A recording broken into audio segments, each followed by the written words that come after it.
like to welcome you to a special edition of the Human Design Podcast. My name is Robin Winn, and I am delighted and honored to introduce you to Karen Curry Parker, who is in my heart the expert, but an expert in human design. She is a multiple best-selling author and the creator of the Quantum Alignment System. Karen believes that we are all ushering in a new creative revolution and the age of inspiration, and has dedicated her life to helping people remember their unique, vital, and irreplaceable role in the world. Karen, this is a special edition of the Human Design Podcast, and as I said, I am beyond honored to be interviewing you. You're a role model, you're a guide, you're a mentor. You initiated me into the inner workings of human design from a heart-centered place. Mm-hmm. And I'm deeply touched by the work you've done and in awe of your capacity, the geyser-like capacity you have to have golden threads of truth pour forth for the benefit of humanity. It's really a phenomenal gift you're bringing to all of us. So I just want to start off by thanking you for your dedication and your service. Thank you. And it's an honor to be here with you because I have had the distinct privilege of watching your rise and integration into your own expertise in human design. You're also the author of, I have to just show everybody because I'm super proud, kind of like mom proud, that Robin's the author of this amazing book, Understanding Your Clients Through Human Design, which she uses to help coaches and therapists and anybody in the helping professions use human design as a powerful tool for activation. So I'm excited to be here with you. Yeah, so thank you, Karen. Thank you for your support. Incredible. I mean, that's what you do. You support people in all walks of life to know their unique self and live their unique self. You're dedicated and devoted to that. So today we're going to talk about language and the power of language. So tell me, because it is your skill set, this tapping into language and articulation, how do you see language shifting and supporting us in these wild and crazy times? It is wild. Well, language is something that I think on a certain level we take for granted.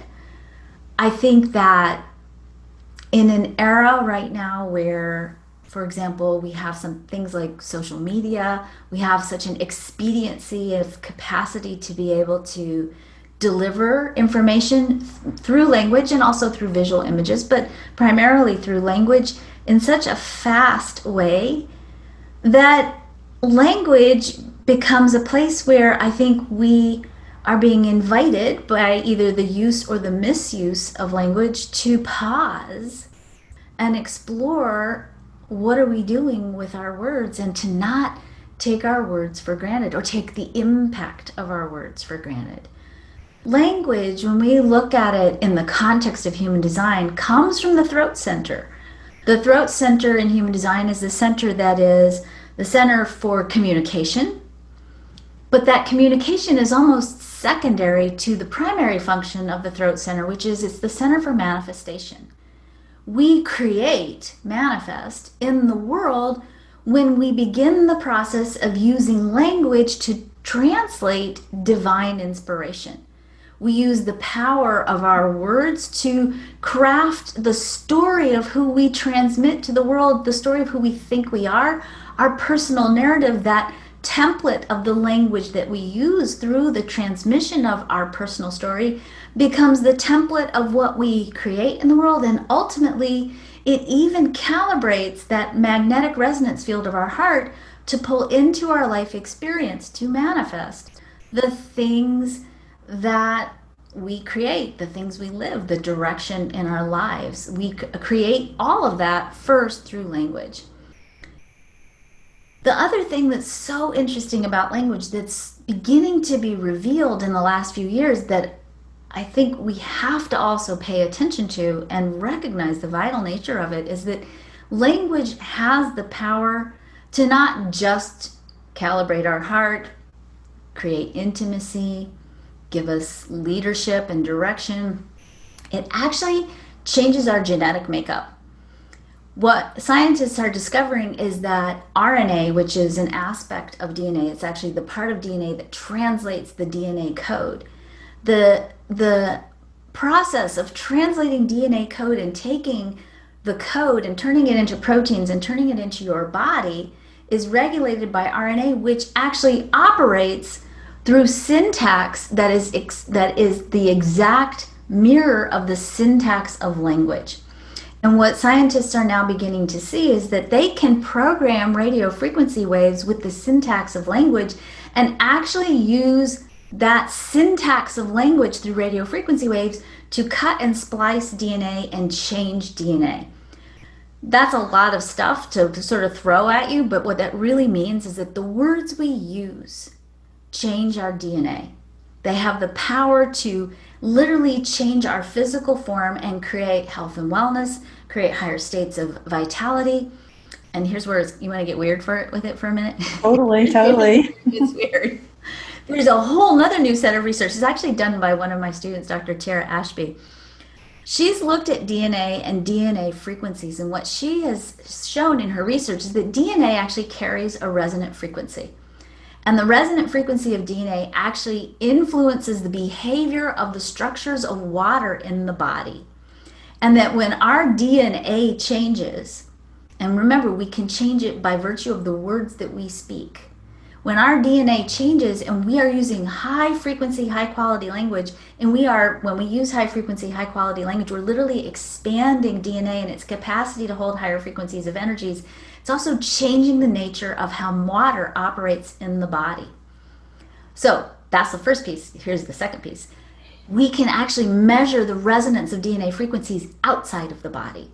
So you're not just shifting your own capacity to hold higher frequencies of energies and create higher states of health and well-being and being able to hold higher frequencies of consciousness.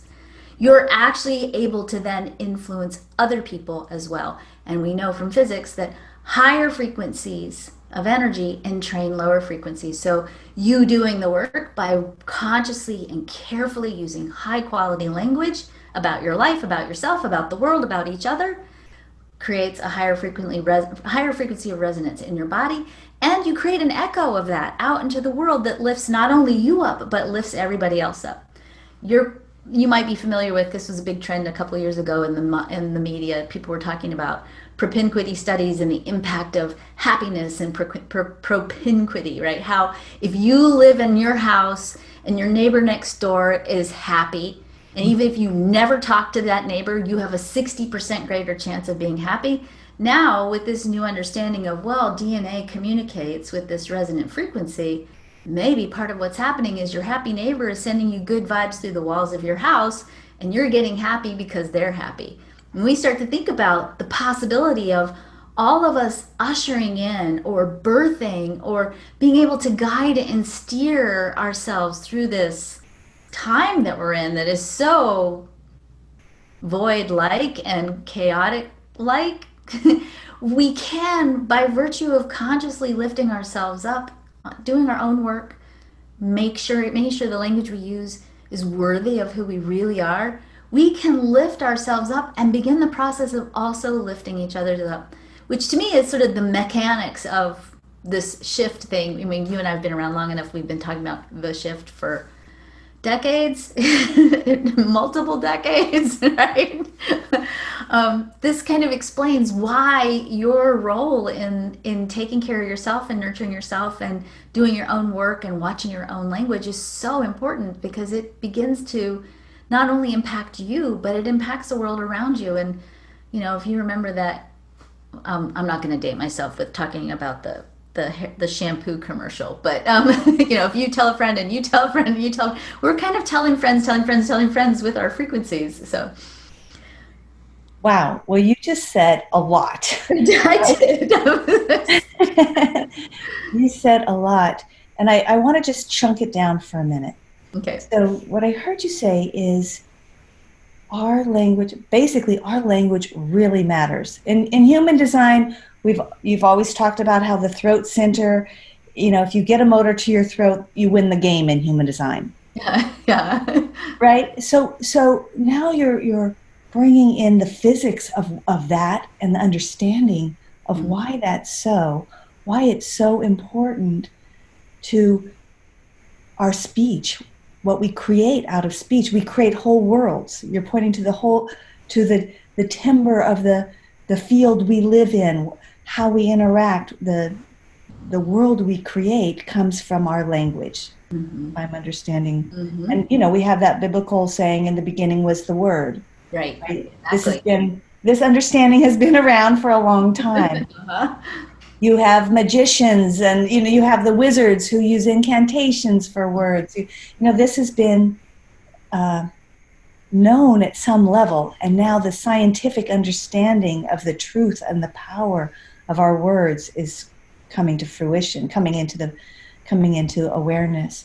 So how do you see that the people who are listening to this podcast, because you have a natural gift with language and tapping into that higher frequency, and like I said at the beginning, you have a geyser of golden essence that that comes from you. So how can the rest of us tap into this, or tune to this higher frequency? You talked about timing. That was one of the things you spoke about, which is a big pointer in human design, an important piece. Mhm. So how, in a very pragmatic way, can we take steps to use language at a higher frequency? Well, I think that is one of the many gifts of human design.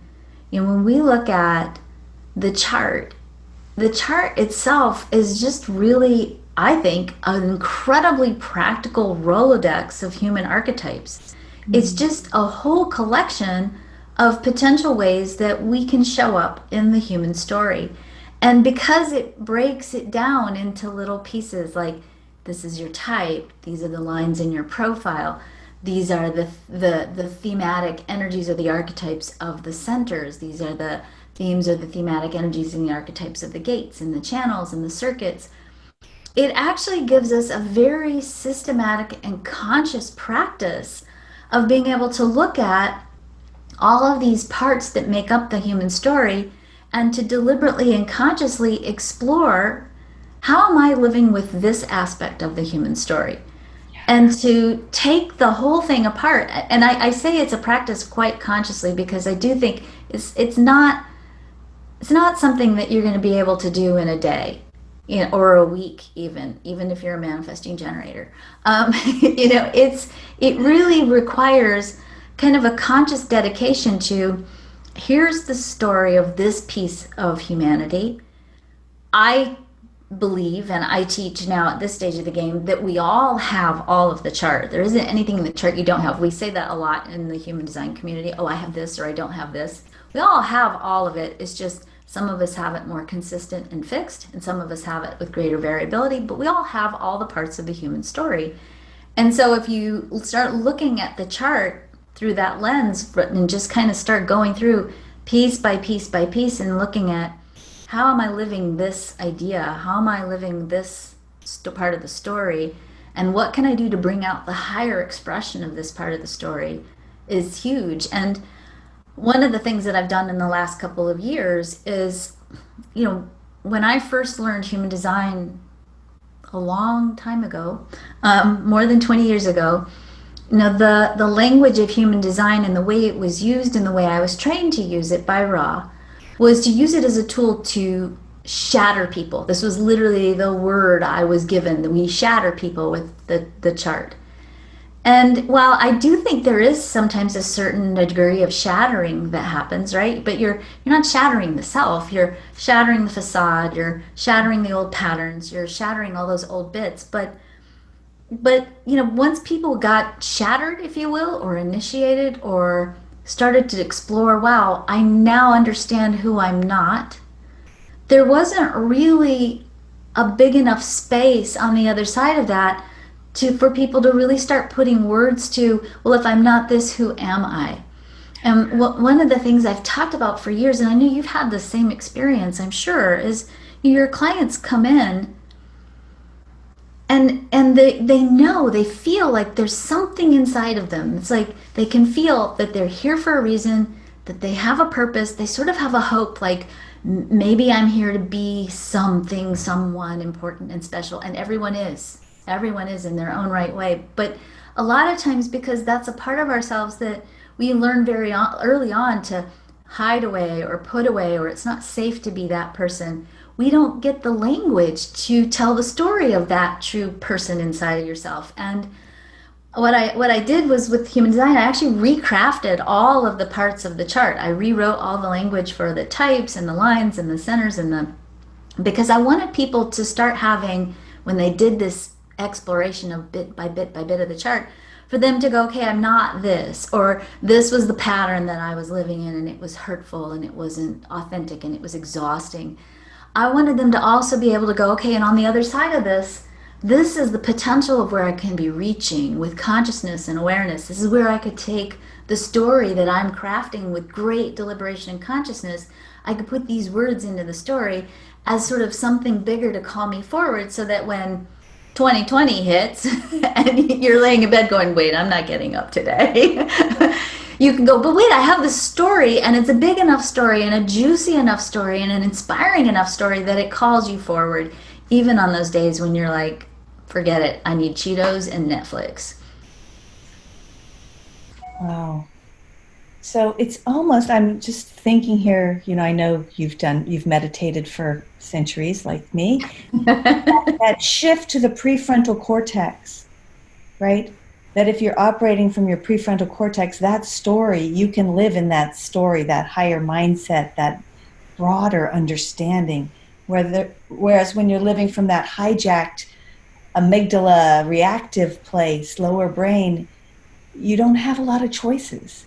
Right. You're just in reactivity. So you're really calling forth and inviting all of us to step into a bigger understanding of ourselves Mm-hmm. with a bigger story. Really, it's a bigger perspective on the story. Totally. And I think, getting a little bit weird with it again, I think it's also the timing on the inspiration to do it this way, I think, is very specific to the timing of where we are in our own evolution. Because the amygdala and that reactive sort of instinctual like thing that's happening when we react to life or we get scared, that's the spleen, right? That's that old pattern reacting the old story, right? When we move over to the solar plexus, which is, sensing circuit and mutative circuitry, transformational circuitry, we now are coming from that dreamy prefrontal cortex. What else is possible? And because it's not tangible yet in the physical reality, but it's this vision that we're entraining ourselves to start believing is real. That's also where faith lives. And so when we start to use storytelling as a way of anchoring ourselves in a faith-placed creative spot, we're actually, I mean, to me, that is quantum creativity. We're tapping into the ability to manifest into form the dream by virtue of holding the energy of the dream until it shows up in our reality. Just want to pause and just let everybody take that in, because that is so powerful. Mm-hmm. We're dreaming our world. Mm-hmm. We're intentionally dreaming into form. And the beauty of it is, if you look at human design, it's all encoded in it. Even the human design year, every year, starts on the gate 41, the energy of imagination, right? Everything we create starts first in that dream time. And it's a very different way of creating than we're trained. We are taught we have to work it, we have to do the work, we got to ground it, and I'm not saying there isn't at some point going to be part of that. That is an aspect of being a human. You got to move the mud sometimes. But when you're aligned with the dream, the moving of the mud is just a natural extension when the timing is right. And it's not effort, and it's not force, and it's not struggle, and it's not, freak out and burnout and all the other stuff that comes with, the out parts. So. Wow. It's So empowering. Ultimately, what you're speaking of is empowerment, right? Mm-hmm. Stepping into claiming it's really a human capacity, right? Yeah, totally. It's one of the gifts we are given as human beings to create. Mm-hmm. And where are we going to create from? Totally. And creating, to me, again, this is the thing that's super exciting. We also, with this capacity to create, we can create beyond the limits of what we think is possible. Because in a dream, nothing's impossible. Exactly. So Exactly. we're not stuck in the old pattern of, well, this is how we do it. This is what the pattern says. We can now go, well, but what if we break the pattern and add this to it? And so I think really as we go through this last sort of thrust of this global cycle that we're in, moving into the new global cycle and the solar plexus mutation, the other part that's happening is we're really beginning to activate the full capacity of our true human creativity, which I don't think we've done quite yet. Yeah, like we just haven't tapped into that. It's like we only use a tenth of our brain. We're only using less than a tenth probably of our creative capacities. Totally, totally. Yeah, it's so exciting. Wow, well, Karen, I just love what you're doing. I love all of us you're holding in this process and ushering as a guide, as a mentor, as a midwife into this new dream. It's really a new dreaming. It's not even dream, it's dreaming. Dreaming Mm-hmm. into form, a new capacity, a new using a muscle that we haven't used, right? Totally. We're being called, and human design is a phenomenal support in activating that and of the practice of that, really showing us how to do that at another level, another way. Absolutely. Absolutely. So, well, thank you, Karen. Any last words or? I just would say come to conference because we have amazing women, including you, Robin, who are going to be presenting their work. And, it started off as a joke. This isn't really a joke anymore. In the beginning, we kind of asked everybody to join, and it just kept being the women kept saying, yeah, we'll come, we'll teach. And so now it's not really a joke anymore. Now we literally are having an event that is the women of human design. So, but I think it's kind of apropos because it's a time to usher in, I think, this new way of creating, which I like to call feminine creativity, not because it's women creating necessarily, but because it's a more responsive, sort of nurturing way of creating in the world. And that's going to be a big thing that so many women at this event are going to be talking about. So join us. It's if you want to get your tickets, it's humandesignstore.com, and come be there. And I just want to say that this process will be activated there. The language, the dreaming, the calling forth a higher language, calling in the story will be central to the work there. How do we step into our power through this power of language? And I feel like today I know that I got a lot from listening to you and being in your presence, and your frequency of language touched me and upgraded me. So I want to thank you for that. Thank you. Thank Yeah. you.